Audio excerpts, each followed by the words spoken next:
Hello wine people! Welcome on GrapExciting. I'm Alexandra and today I'll tell you which kind of wines to choose depending on which kind of party you are hosting. Due to the current situation, many people have chosen to do their parties at home rather than going out. So let's make your party one that will make your friends worth their while. If before you're calling a meal without wine breakfast, let me spell it out for you. Breakfast parties exist. Who does a breakfast party, right? Morning people.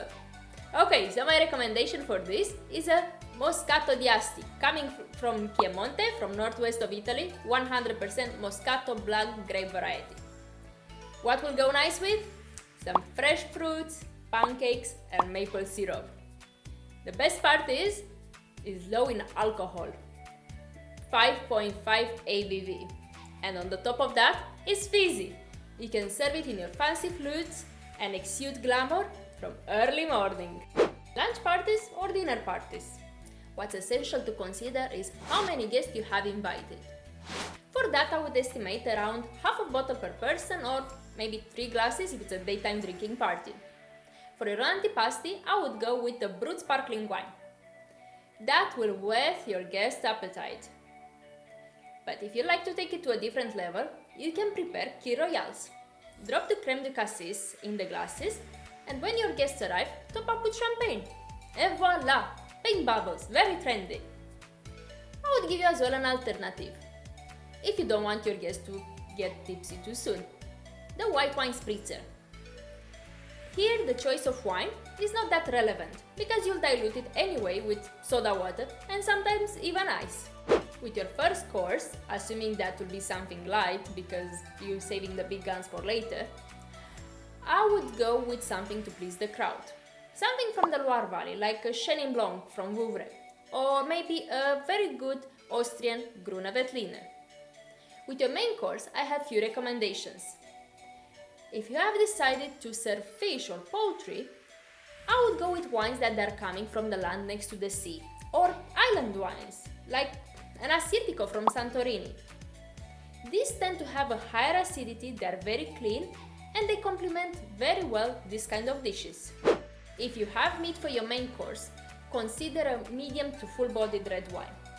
Again, you have to consider all your guests, as some of them they like lighter style of red, but some of them they like those very tanning, full-bodied, which they make the teeth and the lips going black from it. To please everyone is not easy. That's why I would play it safe and I would go for a Chianti Classico Riserva or maybe a Merlot blend wine from Bordeaux. Everyone likes a good claret. But let's not forget our vegan and vegetarian friends.